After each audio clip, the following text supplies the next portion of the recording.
Okay, so it's been a little over a year and a half since I first set up this tank, and this is what it looks like now. There's been a lot of changes, a lot of problems. I've lost a few coral, lost a lot of inverts, had algae blooms, diatom blooms, all sorts of stuff, but I'm just gonna take you through a tour of what it looks like now, and then I'll get into kind of what I've learned and what I would do differently. The Aquascape hasn't really changed that much since I first set it up. I've turned off the skimmer just so I can have a little less noise. I still have the AquaClear 50 in the back, but I haven't been running it for the last couple months. I still have one of the Corellia 425 power heads in the back right, and I have a different power head that's more powerful that I'll talk about a little later that's in the back there. And then the only other major change to the equipment is I have a ATO, which is an auto top-off unit, which I got pretty soon after my last update video, and I put Kalkwasser in there, which helps maintain the alkalinity and the calcium level. So over here, starting from the top, I have a Goniopora, which is closed up right now. Then I have a Galaxia, and just to the left of the Galaxia is a red macroalgae. This is actually the same species that I got from the guy who gave me the clownfish, but this particular one is actually not the same specimen. What happened was that one died, and I thought it was gone forever.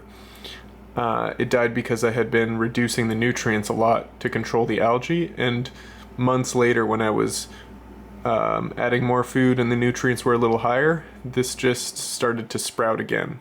So it's a clone of the original, but it's not the actual same piece. Then I got a Cyphastria here, who's kind of starting to encrust.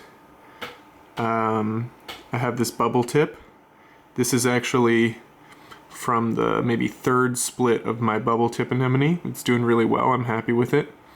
I got some zoanthids and Montipora spongotes up there. I got some more zoanthids, and I got this Blastomusa. I got him, when I got him he was pretty big, but he's grown a lot since then. Over here I have some more zoas. I'm trying to get kind of a zoa garden over here. I have another Montipora. This is the Recordia that I got the very beginning of my tank setup. It's doubled and kind of split. There's another one, another piece over there. Even more zoanthids. There's my my rock flower anemone and the green star polyps. And then right in the center I have this beautiful hammer coral. And right here I have the gorgonian. And you can see back there's the blow pop zoa. That was one of the first zoanthids I got at the beginning, and it's really just taken over. That whole rock area is just completely covered. It's super fast growing zoa. I have this Hollywood Stunner chalice, which was another one of the first ones that I got, one of the first corals. You can see it's got some damage, some dead spots that have kind of gotten stuff growing on it. I got a little hermit crab over here. Of course I have the clownfish still. They've grown a good deal. And I have the royal grama, who is a beautiful fish, but not that interesting as far as personality goes.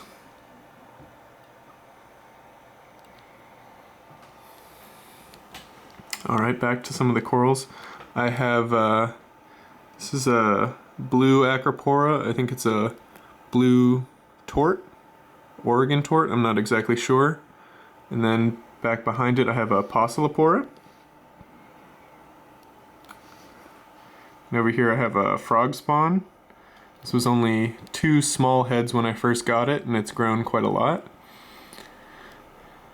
I have some of the Rostozoas, which are again one of the first zoanthids, first corals that I got, and behind it is yet another one of the bubble tip anemone splits. And there's some clove polyps there. There's a Sinularia coral.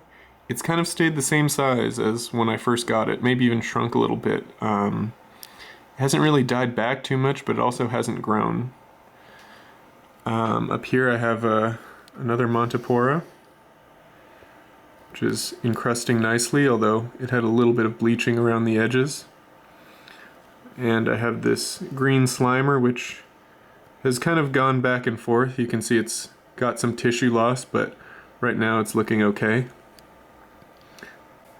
This coral here, I'm not exactly sure what it was, but you can see it's died and kind of come back a little bit.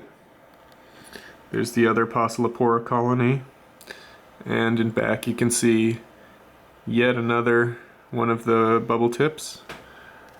And here's another bubble tip, and the Acan colony.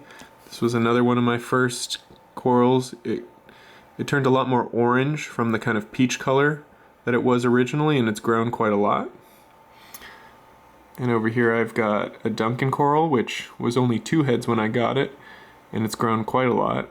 And I've got a few different types of zoanthids, the Rastas. I've got an urchin. I'm not exactly sure what species it is, and one of the splits of that Recordia that I showed you earlier. And then around back here I've got some blue tub zoanthids, and I got this cool red mushroom. So now I want to talk about the equipment that I'm running and what I'm doing in terms of dosing, feeding, water changes, stuff like that. So I'm using the same light and I really like it. I don't have any of the elements blocked anymore, so all the elements are fully uncovered. I will say that I don't think there was any benefit to swapping out those blue elements with the UV elements or the royal blue elements. I think it was just a waste of time, but I do really like this light. So the biggest change I've made in terms of lighting, you'll notice, is that I've reduced the whites. So this is the white channel here, and I have the knob set all the way down to the minimum. That's obvious when you look at the older footage of my tank. You can see it's a lot whiter. I didn't do that for filming purposes. It really was just a lot whiter, and I've since turned down the whites all the way down. And over here's the blue channel, and you can see the blue channel, I actually used to have it higher, but right now it's pretty low. So this knob here goes from about here to about there, and right now I have it set kind of around there. So I would say maybe 25%, maybe 30% of the maximum brightness, something like that. And I've been pretty happy with that. I also mentioned the ATO. This is the controller for the ATO. It's the Tunes Osmolator 5017. It was a little bit pricey, but I did get it used. Really glad I bought this. So I'm using this 5-gallon bucket as a reservoir. Over here is the sensor for the ATO. On the right there is the optical sensor, and that detects when the water level is low, so it pumps some water from the reservoir into the tank. And the left is the overflow sensor, so if for some reason the pump gets stuck in the on position, then it'll raise this float here, and it'll set off the alarm, and that'll turn off the pump, and it will turn it off for like 15 or 20 minutes or something like that, and it won't allow it to overfill the tank. So before I got the ATO, what I was doing was I was manually adding fresh water to the tank every night, and then I was adjusting the calcium and the alkalinity by adding baking soda and calcium chloride. And that was a lot of testing, a lot of work, and now what I do is I buy Kalkwasser, which is calcium hydroxide, from bulk Reef Supply, and I add it directly to the ATO, and that replaces the calcium and the alkalinity at a very constant rate. So you can add more or less to the reservoir depending on how much your tank is consuming, and you just test it a few times, figure out how much you need to add. If you get to the point where your reservoir is saturated with the calcium hydroxide and you still need more, then you can add distilled white vinegar to the reservoir, and that will solubilize more of the calcium by converting it to calcium acetate, and then bacteria in the tank will convert it back into available forms when it gets into the tank. So that's what I've been doing, and it's worked really well to maintain the calcium, the alkalinity, and the salinity. So I definitely recommend an ATO, one of the better investments that I've made. I also have this skimmer here. This is a Aquamax HOB1. I got it used for about $100, and this is the main form of nutrient export that I've been using. It's quite quiet. You can hear it's on now and it's barely audible. I would definitely recommend getting a skimmer. I also mentioned that I got a more powerful power head. This is the controller for the power head. It's a Jabao PP4. It's quite a bit more powerful than the Corellias that I had before, and it's adjustable, which is nice. It has a few different options on how to control it. So right now I have it set on random. So basically it'll vary the intensity on a kind of random basis to give a more turbulent flow than just keeping it at the same speed all the time. It also has this convenient feed function here, so you push that button down and it'll stop the power head for 15 minutes so you can feed the tank, and then it'll automatically turn back on. As far as food goes, I'm still using the Spectrum pellets and the LRS Reef Frenzy.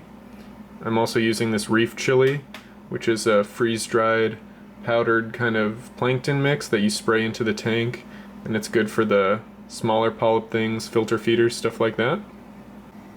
When you compare how the corals looked when I first set the tank up versus now, you'll notice that the corals now have a lot brighter colors. The colors are a lot darker and a lot richer, and I'm much happier with the way that they're looking now. And part of that is probably due to reducing the whites, but I've found that the biggest contributor to the way the corals look and grow has been the amount of nutrients in the water and that you feed them. So when I first started out, I was being extremely conservative with how much I fed the fish, and I wasn't feeding the corals really at all, and I had a lot of pale colors and slow coral growth. And what I've changed since then is I feed the fish quite a bit more, and I'll feed all the LPS a couple times a week with the pellets or the Reef Frenzy. And some of the corals, especially the Duncans, but also the Euphyllias, the Blastos, everything really likes to eat. The acans, I mean, some of these corals eat more than the fish. So I'm gonna feed some of the corals. Just look how much food I have in here. This is a lot of food. This is a lot more than I was feeding the fish even. And this is gonna be mainly for the corals. But you'll see that the LPS will really just eat all of this. And I've noticed that feeding the corals individually and also just keeping the nitrates and the phosphates a little bit elevated in the tank is a good thing for coral health all around. So I never had an issue with my nitrates getting above even like 2 parts per million. And even now when I feed like this, they stay quite low. So if you're having an issue with really high nitrates, I really don't know what to tell you, because personally I've never dealt with that issue. Just shoot that in there.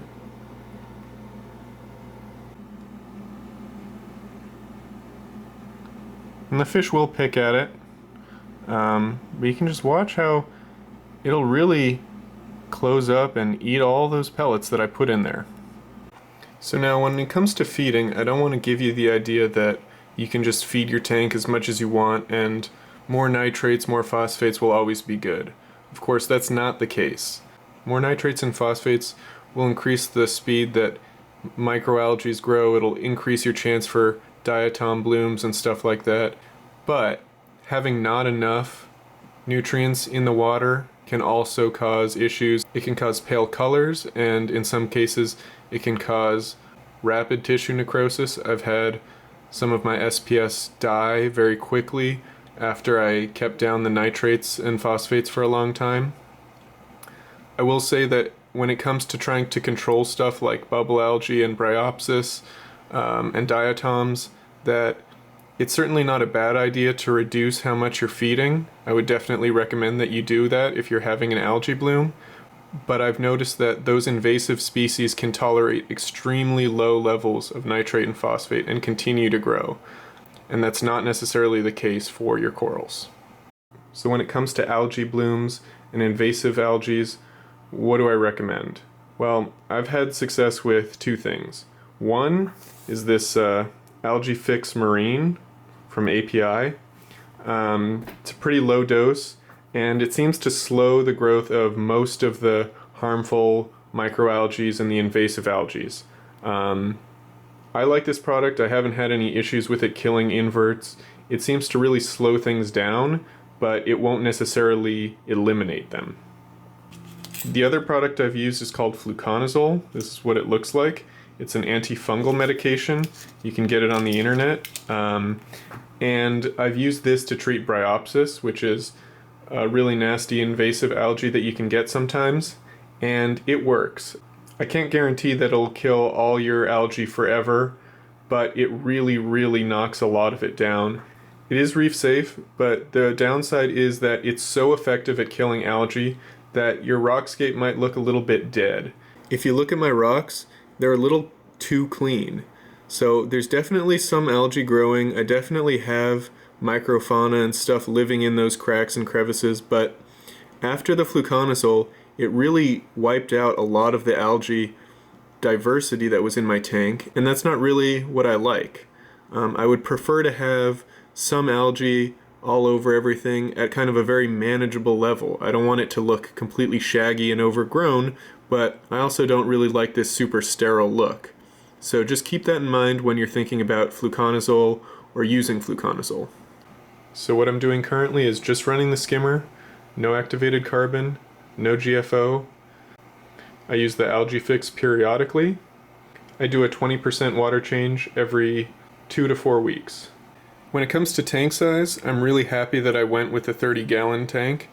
There's a lot of people on the internet who are pushing bigger tank sizes. People saying that once you get started, you're going to want to upgrade, you're going to want a bigger tank, so why not just start with a bigger tank now?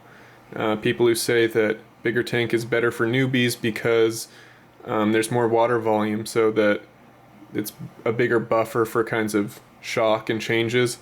And I don't buy it. I think that 30 gallons is a great size. 40 gallons would have been fine as well. But you could even go smaller if you're restricted in terms of size. Like if you live in a dorm or an apartment and you can't fit a tank this big, I think a 20 gallon would be fine. A 10 gallon would be good. Yeah, so don't be deterred if you can't get a big enough tank. Another thing that I would recommend is you can get really good deals on coral if you buy from other reefers or other enthusiasts. So the places that I've gotten the most coral has been Craigslist, local Facebook groups that are about reefing, and Reef Central has a local forum, and for me it's pretty active, so people are often selling frags for pretty good prices. So the majority of the stuff that's in my tank has been bought through Facebook groups, through Craigslist, or through local Reef Central groups, and I've got much better deals than I could have if I had bought everything at my local reef store. Pests are rampant in the reef keeping community. I've personally had bryopsis, turf algae, diatoms, cyanobacteria, bubble algae, Montipora eating nudibranchs, and zoanthid eating nudibranchs. Now I've been lucky because I haven't had ick, velvet, or any serious fish affecting disease, and I also haven't had Mahano anemones or serious aptasia. Now what I would say about these pests is, first of all, dips are not the solution. So dipping is a good practice, but the reality is that the eggs, the cysts of a lot of pests can survive dips. Mahanos and aptasia will survive dips. If you don't quarantine, be prepared to deal with pests. Now, I don't quarantine, and I've had to deal with all these pests. I can't really say that in the future I will be good and quarantine every coral, every fish, every invert, because the truth is, I don't. And I don't intend to. I would say if you quarantine anything, quarantine fish, because ick and velvet can really wipe out all your fish, and you'll have to take all your fish out of the tank and leave it fallow for months on end. So what do I recommend that you do? Inspect all your corals as well as you can. I would recommend that you dip them, and I would recommend quarantine if you're nervous about it. If you don't quarantine, you will have pests. That's just how it is. The downside of quarantining, other than the cost, is that you may lose coral or you may lose fish. So if you don't have live rock in your quarantine tank, which you shouldn't, then picky eating fish like herbivores are much more likely to die in your quarantine than they would be in your main tank. And if you don't have as nice a light, you're not maintaining the alkalinity as well in your quarantine, you may have issues with corals dying in your quarantine. If I could do one thing differently when I was setting up my tank, what I would do is I wouldn't use dry rock. I would use an aquacultured live rock, like the kind that's sold by Tampa Bay Saltwater. Now what that is it's dry rock that they throw into the ocean and they let it get colonized by all sorts of corals and algae and all sorts of stuff. And a year, 2 years later, they dig it up and they ship it to you in water with all that life still alive. Now the reason I didn't do this when I started out was purely cost, because it's really expensive to do that compared to dry rock. Now the reason that I wish I would have done that is twofold.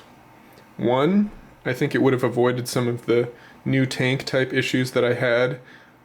Even though I did my best to clean and cure the dry rock before I put it in my tank, I still had issues with algae blooms and diatom blooms when I first started, and I think that's partially just because no matter how well you clean it, there's still dead organic matter on the rock, and if you get live rock, you don't really have that issue. And the second and most important reason why I would have gotten an aquacultured live rock is because I really enjoy looking at the little inverts and microfauna, microflora, all the little tiny guys that grow on the live rock that hitchhiked on corals and bits of rock. And with the aquacultured live rock, you get a lot more of that. And I think I really would have enjoyed looking at all those cool little inverts, cool little anemones and hitchhikers that you get in that kind of rock. And maybe that's something I'll do in the future, but right now I've already got the live rock, so I'm not quite as motivated to buy new rock. But if you're just starting out, I would recommend don't cheap out on the live rock. As far as costs go, I was recording how much I was spending on livestock and equipment, but I've since stopped doing that. At the last tally, I spent about $1,200 on equipment and disposables, and maybe $700 on livestock. I've probably spent around $2,200 if I had to guess on this tank by this point. I could certainly have done it for less knowing what I know now, but that's the cost of learning. I'll include that spreadsheet in the description, but keep in mind it's not totally up to date, but it does have most of the major purchases for the tank. Alright, thanks for watching.